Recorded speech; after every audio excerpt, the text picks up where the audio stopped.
पन्ना block प्रमुख अनुराग सिंह सोनू पर लगे आरोपों को लेकर सियासत तेज हो गई। शनिवार को घायल अवस्था में दो युवक समाजवादी पार्टी के जिलाध्यक्ष हवलदार यादव से मिले और ब्लॉक प्रमुख पर मारपीट का आरोप लगाया।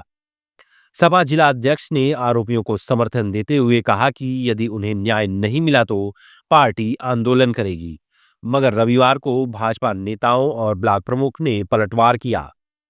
सिविल लाइन स्थित कैंप कार्यालय पर आयोजित प्रेस वार्ता में भाजपा के निवर्तमान जिलाध्यक्ष सूरज प्रकाश श्रीवास्तव, ब्लॉक प्रमुख अनुराग सिंह सोनू, मंडल अध्यक्ष विक्रांत सिंह और पीड़िता युवती स्वयं उपस्थित रहीं। प्रेस वार्ता में भाजपा जिलाध्यक्ष ने सपा पर तीखा हमला बोलते हुए कहा कि समाजवादी पार्टी पीडीए का नारा सिर्फ ढोंग के लिए करती है। उन्होंने कहा उसी ब्लॉक की एक युवती ने विकास यादव नामक युवक पर शादी का झांसा देकर शारीरिक शोषण का आरोप लगाया था और मुकदमा दर्ज कराया था। यह मुकदमा ब्लॉक प्रमुख और मंडल अध्यक्ष की पहल से दर्ज हुआ था। इसी से नाराज होकर विकास और उनका साथी रात में शराब के नशे में ब्लॉक प्रमुख के घर पहुंचे और मारपीट की। घटना की जानकारी ब्लॉक प्रमुख ने तत्काल 112 पर दी और मौके पर पहुंची पुलिस ने दोनों को हिरासत में लिया। सूरज प्रकाश श्रीवास्तव ने सवाल उठाया कि आखिर समाजवादी पार्टी पीड़िता को न्याय दिलाने के बजाय आरोपियों का साथ क्यों दे रही है। उन्होंने कहा कि सपा जिलाध्यक्ष ने अपने साथ बिठाकर प्रेस वार्ता की, जबकि पीड़िता खुद पिछड़े वर्ग की बेटी होकर न्याय के लिए भटक रही है। ब्लॉक प्रमुख अनुराग सिंह सोनू ने कहा कि सपा नेताओं द्वारा आरोपियों को संरक्षण देना बेहद निंदनीय है। उन्होंने आरोप लगाया कि दबाव डालकर एफआईआर में नाम हटवाया गया है और मामले को तोड़ मरोड़ कर पेश किया जा रहा है।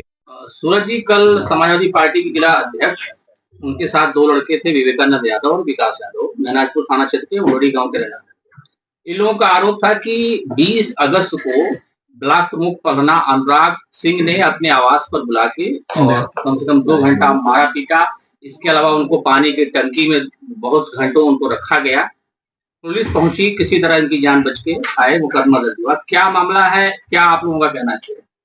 देखिए, बड़ा निंदनीय है कल जिस प्रकार से समाजवादी पार्टी के जिलाध्यक्ष जी ने नैतिकता भूलते हुए और जो उनके राष्ट्रीय अध्यक्ष कहते हैं कि हम पीडीए का साथ दे रहे हैं, तो एक पिछड़े दलित समाज की बिटिया जिसके साथ कोई जघन्य अपराध करता है, जिसके ऊपर मुकदमा दर्ज है 90/2025 जो नॉन अवेलेबल है, जिसमें कभी भी गिरफ्तारी संभव है, वो फरार होकर के आता है और सीधे जाता है तो समाजवादी पार्टी के जिलाध्यक्ष पूर्व जिला पंचायत अध्यक्ष के पास जाता है। क्या आरोप है? क्योंकि उसे पता है कि केवल समाजवादी पार्टी ही अपराधियों को संरक्षण देती है और सीधे प्रेस में आकर के माननीय जिलाध्यक्ष जो थे वहां के समाजवादी पार्टी के, वो हमारे प्रमुख के ऊपर आरोप लगाते हैं और आरोप भी संदेहात्मक है, क्योंकि जो व्यक्ति को लेकर वो प्रेस कॉन्फ्रेंस करते हैं वो विकास यादव, इस बिटिया जो आपके बगल में हमारे बगल में बैठी हुई है, इसके साथ जघन्य अपराध करता है। उसके ऊपर मुकदमा किसी तरह दौड़ धूप करके इस बिटिया ने ब्लॉक प्रमुख अनुराग सिंह, हमारे मंडल अध्यक्ष विक्रांत सिंह के माध्यम से सहयोग लेकर के दर्ज कराया। और जब इन्होंने मुकदमा दर्ज कराने में सहयोग किया, कोई भी व्यक्ति हम लोग के पास आता है, भारतीय जनता पार्टी के नेताओं के पास, तो हम लोग 10 कदम उसके लिए चलते हैं, चाहे वो पिछड़ा हो, दलित हो, अल्पसंख्यक हो या कोई भी हो। और इस नाते प्रमुख ने इनकी मदद किया, हमारे मंडल अध्यक्ष ने मदद किया और इसका मुकदमा पंजीकृत कराया। और उसके बाद बौखला करके उन लोगों ने लगातार प्रमुख को फोन किया, ब्लॉक प्रमुख के द्वारा ठीक प्रकार से रिस्पांस नहीं दिया गया और बाद में वो लोग इनके घर पर शराब पी करके चढ़ाते हैं रात में। क्या जरूरत थी रात में शराब पी करके किसी के घर के दरवाजे पर आने की? और इनके ड्राइवर से भिड़ करके इनका गेट खोल करके अंदर आए प्रमुख जी के घर पर। मुझे लगता है 3-4 लोग जो भी रहे हों, क्योंकि ऐसे ब्लॉक से ये प्रमुख है जहां पर सदैव आपराधिक गतिविधियां भी रही हैं, तो अपने सुरक्षा के लिए सदैव ये लोग वहां घर पे 3-4 लोग रहते हैं इनके, और घर में घुस करके इनसे मारपीट करने की कोशिश की गई। इनके ड्राइवर घनश्याम यादव को मारा गया। उसके बाद निश्चित रूप से किसी के घर में कोई व्यक्ति घुसेगा रात के मौसम में तो आदमी अपना सेल्फ डिफेंस करेगा, और सेल्फ डिफेंस में जो भी हाथापाई में उनको भी चोटें लगी और ड्राइवर को भी इनके चोटें लगी। और इन्होंने स्वयं 112 डायल करके पुलिस को बुलाया, उनकी गाड़ी इनके घर से बरामद स्वयं इन्होंने करवाया, इन्होंने फोन करके थाना अध्यक्ष को सूचना दिया और अन्य जितने भी अधिकारी हैं इन्होंने ट्वीट करके सूचना दिया। रात में डीआईजी साहब से इस बारे में वार्ता हुई, एसपी साहब को इन्होंने ट्वीट किया। और विभिन्न तरीकों से जैसे भी सूचनाएं दी जा सकती हैं दे करके उन लोगों को इनके घर से बरामद किया गया, जो विकास यादव और एक और उनके साथी हैं धर्मेंद्र यादव, क्या नाम है उनका, विवेकानंद। और उस समय वो लोग नशे के हालत में बुरा थे और उसके बाद उन्हें थाने ले गया गया, उनका मेडिकल होता है। उसके बाद समाजवादी पार्टी के लोग एक्टिव होते हैं कि कैसे किसी यादव पर मुकदमा हो जा रहा है। एक पिछड़े समाज की बिटिया जिसके साथ जघन्य अपराध करता है व्यक्ति, अगर उसको कोई बचाता है तो उसके घर पे चढ़ जाते हैं मारने के लिए। आदमी अपना अगर डिफेंस नहीं करेगा तो क्या करेगा। उसके बाद 2 मुकदमे होते हैं, एक प्रमुख जी की तरफ से भी होते हैं, उस बिटिया की तरफ से पहले से हुआ था। और समाजवादी पार्टी गोलबंद तरीके से इनके ऊपर, हमारे मंडल अध्यक्ष के ऊपर मुकदमा करवाती है। अगर पीडीए की बात करने वाले लोग, अगर हम लोग किसी पिछड़े समाज की बिटिया का साथ दे रहे हैं तो क्या अपराध कर रहे हैं। हमारे ब्लॉक प्रमुख पर लगातार, क्योंकि ये सबके सुनते वाले व्यक्ति है, सबका साथ लेकर चलते हैं, तो लगातार समाजवादी पार्टी के लोग, अब आ रहा है चुनाव तो एक्टिव हो रहे हैं। हमारे ब्लॉक प्रमुख को चयनित करेंगे, इसी तरह से हमारे मंडल अध्यक्ष को पीड़ित कराएंगे और ऐसे परेशान करने का भी काम ये लोग शुरू करने वाले हैं। इसी क्रम में समाजवादी पार्टी के लोग अपनी नैतिकता भूल करके, कहां उनको इस बिटिया के साथ खड़ा होना चाहिए था, कहां इनको चाहिए था कि इस बिटिया का आकर के पूछते हालचाल लेते, वो अपराधियों के साथ खड़े होकर के उनके साथ सीधे खुलेआम। पहले तो लगता था कि समाजवादी पार्टी के लोग पीछे से बैकअप देते हैं, लेकिन खुलेआम जब जिलाध्यक्ष उनका सामने आकर के उनके साथ प्रेस कॉन्फ्रेंस कर रहा है तो लग जा रहा है कि कैसे अपराधियों को संरक्षण देते हैं। हमारे ब्लॉक प्रमुख इसमें सीधे निर्दोष है, हमारी पूरी पार्टी इनके साथ खड़ी है। क्षेत्रीय अध्यक्ष जी को भी इस बारे में अवगत कराया जा चुका है, प्रदेश अध्यक्ष जी को पत्र भेजा जा चुका है। हमारे जिलाध्यक्ष विनोद राजभर जी इस समय मुझे लगता है दर्शन लाभ लेने के लिए कहीं गए हुए हैं, तो आ जाएंगे तो वो भी चल करके हम लोग का प्रतिनिधिमंडल एसपी से मिल करके इसके लिए न्याय की मांग करेगा। जो हमारे ब्लॉक प्रमुख के ऊपर फर्जी मुकदमा दर्ज हुआ वो हटाया जाए, और जो अपराधी खुलेआम समाजवादी पार्टी के दफ्तर में बैठा हुआ है या उन समाजवादी पार्टी के नेताओं के आवास पर बैठा हुआ है, जिसके ऊपर मुकदमा बीएनएस की धारा 69 लगी, जिसमें 10 साल का सीधे सजा है, वो खुलेआम घूम रहा है, उसको पकड़ करके जेल में डलवाने का हम लोग कार्य करेंगे। सपा जिलाध्यक्ष कह भी कहना था कि अगर ब्लॉक प्रमुख गिरफ्तारी नहीं हुई तो वो आंदोलन करेंगे समाजवादी पार्टी। ब्लॉक प्रमुख के ऊपर जो मुकदमा दर्ज हुआ उसमें कोई भी गिरफ्तारी की धाराएं नहीं है, इसलिए ब्लॉक प्रमुख गिरफ्तार करने का कोई औचित्य नहीं उठता है। और जिस व्यक्ति को लेकर वो प्रेस कॉन्फ्रेंस कर रहे हैं उसके ऊपर मुकदमा अपराध संख्या भारतीय न्याय संहिता के 69, 115, 351, 351 में भी 7 साल की सजा है, 69 में 10 साल की सजा है। ऐसे सजाओं वाले व्यक्ति को अपने साथ बैठाए हुए हैं, तो वो स्वयं भी अधिवक्ता है, इसलिए मैं उनके बारे में ज्यादा कुछ नहीं कहना चाहता। क्या आपको लग रहा है कि सपा जिला अध्यक्ष क्या जानकारी के अभाव में या जानबूझकर वो सपोर्ट कर रहे हैं ऐसे अपराधियों का? देखिए, समाजवादी पार्टी सिर्फ कुछ ही बिरादरियों का सहयोग करती है, जिसमें से, क्योंकि वो उनके, मुझे लगता है कि परिवार के होंगे, कहीं ना कहीं से रिश्तेदार होंगे या बिरादरी के नाते, या मुझे लगता है किसी न किसी बड़े नेता के रिश्तेदार होंगे, इस नाते समाजवादी पार्टी के जिलाध्यक्ष को विवश होकर के उनका साथ देना पड़ रहा होगा। हो सकता है उनको जानकारी का अभाव भी हो सकता है, लेकिन एक बार अध्ययन करके पूरी जानकारी लेकर के उनको चाहिए, मैं तो उनसे निवेदन करूंगा कि आए, इस बिटिया का हाल चाल लें और इस बिटिया के साथ खड़े होकर अपराधियों को सजा दिलाएं। तो कानून व्यवस्था का सवाल उठा रहे थे, उल्टा जवाब कर रहे हैं कि उनके ऊपर आरोप है। कानून व्यवस्था पे कैसी बात कर रहे हैं। कोई व्यक्ति किसी बिटिया के साथ अगर गलत कार्य करेगा तो मुकदमा दर्ज होगा, और अगर कोई दर्ज कराने वाला व्यक्ति कोई सहयोग कर रहा है, कोई नेता है, तो निश्चित रूप से एक नेता या एक पत्रकार के पास अगर कोई आता है तो लोग जानते हैं कि न्याय दिलाएगा। और अगर 10 कदम चल करके ब्लॉक प्रमुख ने, मंडल अध्यक्ष ने उस बिटिया की मदद कर दिया मुकदमा पंजीकृत कराने में, तो ये अपराधी हो गए। इनको गोलबंद तरीके से इनको फंसाया जा रहा है। अगर आप 10 बजे किसी के घर में घुसेंगे 11 बजे 12 बजे रात में, तो निश्चित रूप से आदमी अपनी सेल्फ डिफेंस करेगा, और इसमें मारने वालों को भी चोट लगती है, और मुझे लगता है जो मार खाएगा उसे भी चोट लगती है। इनके ड्राइवर को भी चोटें आई हुई हैं।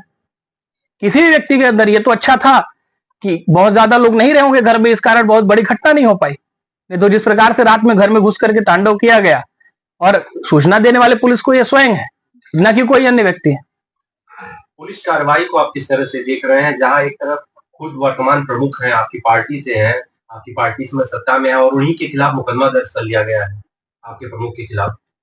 उसके बाद मुझे लगता है एसपी साहब भी छुट्टी पर गए हुए हैं। थाना अध्यक्ष जो वहां के महनाजपुर के मनीष पाल, वो भी उस समय छुट्टी पर थे, कि इस कारण बिना तथ्यों का ज्ञान किए मुकदमा पंजीकृत कर लिया गया।